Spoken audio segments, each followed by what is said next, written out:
Yo, what's going on, homies? It's your boy Stump, back for another OPTC video, and in today's video, we have the Assault Rumble results. They are in, and in today's video, I wanted to just do a little bit of a discussion video on the new game mode. Get your guys' thoughts and opinions in the comment section below on the pros and the cons of Assault Rumble. I'd love to know what you guys loved about the game mode. I'd love to know what you guys disliked about the game mode, and I want to sort of just chime in with my thoughts and opinions on what we know and what we've seen so far. But just be mindful that this particular season, it's the start of the sample size for the game mode. It's at the start of a very illustrious period, being the 11th anniversary.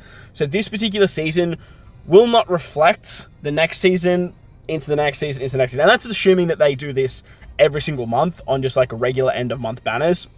Because I feel like the trusty character list is the big one that most people are going to have gripes with. And if they have gripes with it now, then you're going to have gripes with it in the future, because it'll probably cater towards the end of month legends that 99% of players actually skip. So as you can see here, I actually managed to just scrape into the top 10. I did manage to get the 10th best ranking, and our alliance came 11th, unfortunately. We were just a fraction off getting into the top 10.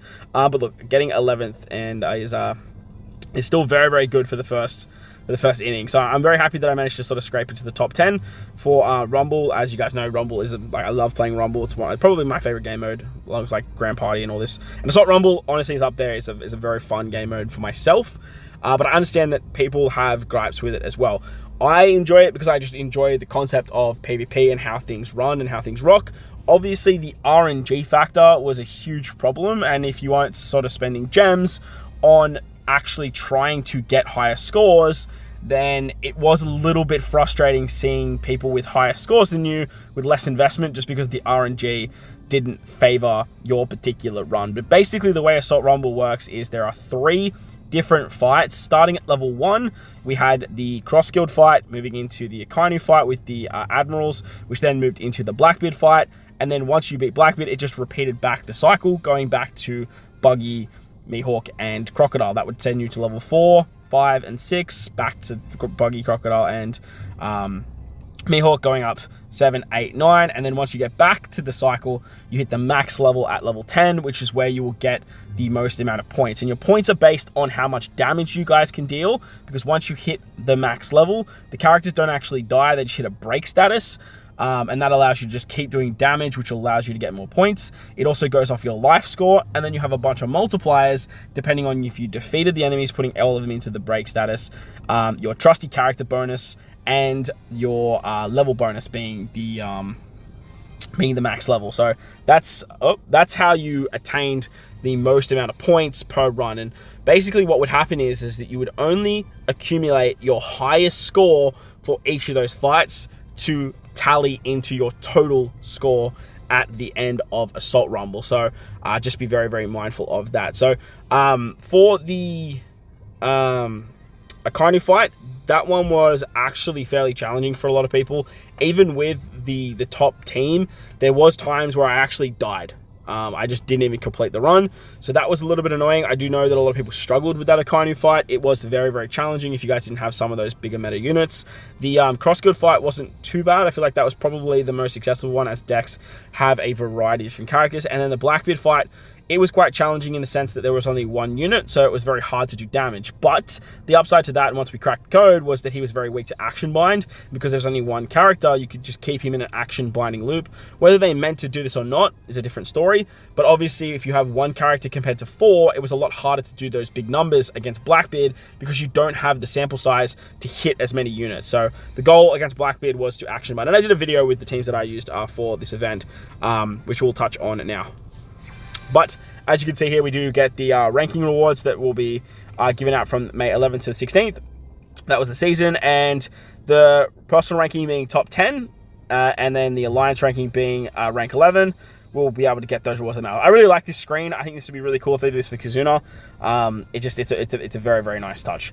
But as for my gripes with the game mode, the big one was the stamina system. It takes you 1 gem to get 3 stamina, just like regular PvP. And then basically when you would complete the fight, you would then go to the next fight, and then you had to do that. Now, there was a way to target the one particular fight that you wanted to do, and that was to basically dive into the fight, and then you could just get to the end of the fight with like 1 second left, check your score, see if your score was going to beat your highest score, and if it wasn't, close the app, reopen the app, and then like you'd say no to the fight, go back, and you would have to just take on the fight again, and then you could just basically re-roll the RNG. Now, that system, obviously we kind of found a loophole around that, but if that is the case, and we're doing that anyway, I feel like the stamina system should be that we could select, after we hit the max level, select what fight we want to do. You don't always have to go on the rotation of fighting cross-guild into Akainu, into Blackbeard. You should be able to select which ones you did. Because if you have a look at my score here, my score was 90 million. And if we went into the actual fights themselves, this score, 31,734, this was against the cross-guild fight. Now, my max score that I knew that I could possibly get with the best RNG was around 34 million. I wasn't just going to keep spamming gems to get that, but I did use a few gems. I believe I used 35 to 40 gems roughly on this entire event, which is actually not too bad, seeing as I know first place used about 1,400 gems, which is absolutely crazy. But for myself, the Dex fight, I managed to score 38 million, which was incredibly high. I got a really, really good RNG roll on that one. And the chances of me beating that score was so low, and even the improvement that I could probably get would have been so minuscule, it wasn't worth continuously fighting that particular boss. So for me, it was better off to just continuously farm the quick variation, which was the cross-guild fight. So if I had the option to just select that, I would need to use this particular strat, but then it would just bring the skip button into play, and I understand that, where you just hit skip over and over and over again, and then eventually you just, you'd be able to get a bigger sample size as quickly as possible. Now that argument still remains the same. I think the skip button is so stupid. It should be completely removed from this game mode. It shouldn't be here. So that's like my main gripe with it. But the stamina system definitely needs a little bit of a look at, because I think that having your 3 stamina and then having to run through all 3 fights is a little bit silly, even though we did find a way at actually getting around that. My next sort of gripe with the system is obviously the trusty characters. I understand that it is a business, and I understand that businesses need to make money, and the easiest way for them to make money is to get people to summon on said banners, and the trusty characters is the easiest way for people to do that. So, in saying that, I don't think they should remove the trusty character from the game. Like, I would love them to just do that. That would make it amazing. But I feel like adding trusty characters that are farmable for players that put in the effort. So stuff like the 6+ characters, the 5+ of the free-to-play characters, being the PK character from the season before.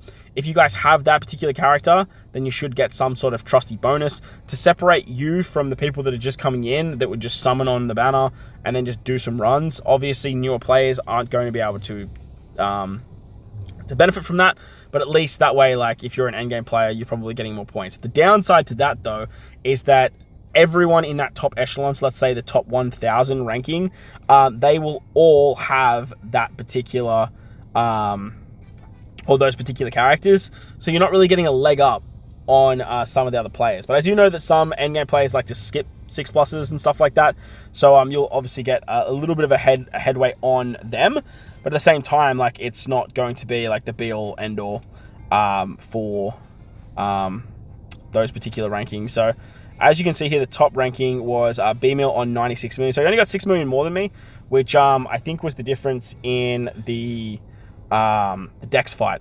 So if I had a level 150 Uta, we could honestly have caught that, but unfortunately I didn't have Uta maxed out, and I wasn't ready to spend posters on a regular legend, so that was a bit of a gripe.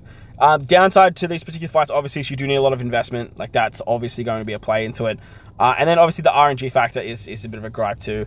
But that's just something that's always been the case in PvP. Your job is just to reduce the amount of RNG as much as possible. So I don't really think that that's something that they can change too much. It's all about trying to find ways to maybe take the RNG factor into consideration and give players more points depending on what they do. Like the life score, for example, is a fantastic way of doing that.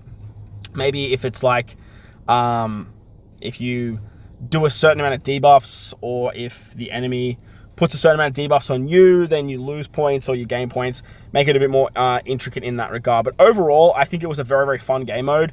It definitely has room to improve, and I'd love to hear your guys' thoughts and ideas in the comment section below. As Assault Rumble definitely has a lot of room to grow. I definitely think it's a great concept, but the execution isn't perfect.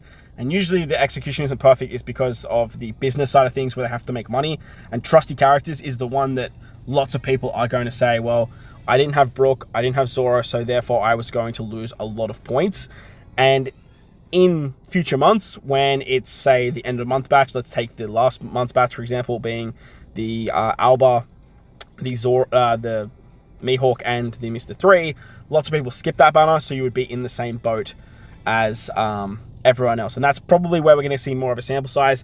There are going to be players that are just summoning for those characters, and obviously all the players in the top 10 would have had the entire boosted list, otherwise they wouldn't be able to score that high. So taking that into consideration, I think that having just better scores should do more for you than what trusty characters actually does. And like, that's my big takeaway from the game mode, and sort of reward players that have sort of not so much more investment, but have that don't have to summon on every single banner to make that an effect. Or they could do a little bit more with the rule set instead of the trusty characters, where the rule set basically said that fighters would do more damage against cross guilds. They could do something with tags. They could do straw hats do more damage. They could even just use names of characters, for example, where they say Sanjis do more damage, something like that. And that way you can not only use the trusty characters that don't include those names, but then you can get more points if you guys are building more intricate teams and more things that can satisfy that rule set. But like I said, let me know what you guys think in the comment section below. Let me know your ranking and stuff as well. I'd love to know what you guys got. Let's take a look at the rewards that I actually managed to pick up. So they should all be over here in the mailbox. I obviously have a bunch of stuff. So we managed to pick up 65 gems, 25 Rumble Skulls, a bunch of bounty. That's a lot of bounty, and then a bunch of level up materials as well, which are really cool. But like I said, let me know what you guys ranked in the comment section below. Give me your thoughts and opinions on the game mode, because it definitely has room to grow. But at the same time, I had a lot of fun playing the game mode. As much as I love PvP, that obviously amplifies how much I enjoy playing the game mode. I didn't use the skip button at all. I would actually sit there and watch the fights to see what characters worked best and how things actually operated. And that was the best way to come up with strategies to take down not only the Blackbeard fight, but sort of see what characters work best against each fight. And that's going to be the more intricate and fun way to play the game mode in the future. Seeing how teams operate, for example, like the Free Spirit Psy team with Usopp Lilith at the end of the day. That was actually the team that I ended up using.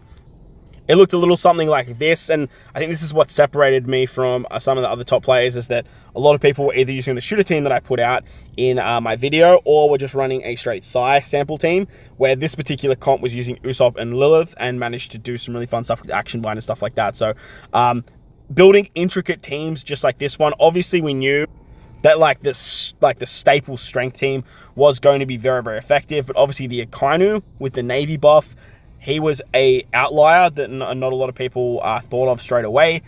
So utilizing the rule set buff, like I said, it worked dividends for characters like Akainu, because stereotypically this particular slot right here would be the waifu unit, and then you'd have like a bit of a different bench going on for the regular strength team. But obviously with needing to do damage and the confusion effect not being that effective, Akainu was just doing like 80k damage. Which was just absolutely phenomenal. So he was a character that not a lot of people thought of. And then the Dex Uta for the Dex team, which we obviously knew the Dex team was going to be very effective against the Quick team, especially with Sobermask being a fighter Dex unit. We just knew that was going to work out the best. But I think moving forward, having the more intricate team builds is going to be a lot of fun with the game mode. And overall, I'm a big fan. I don't think a lot of people need to spam gems. It doesn't have to be as much of a gem sink as people make it out to be. Even if you look at myself, I spent a lot more gems. I think for the first day, I spent like 7 to 10 gems, not really knowing what I was doing. I thought it was more of an accumulative score, not like a high scoring event. And I could have definitely saved myself 7 to 10 gems, which would have brought my total down to let's say 25 to 30 gem investment, which then gave me back 65. And if you guys are starting to, and this is the first season, obviously, when we start to learn the game mode, that's going to change a little bit.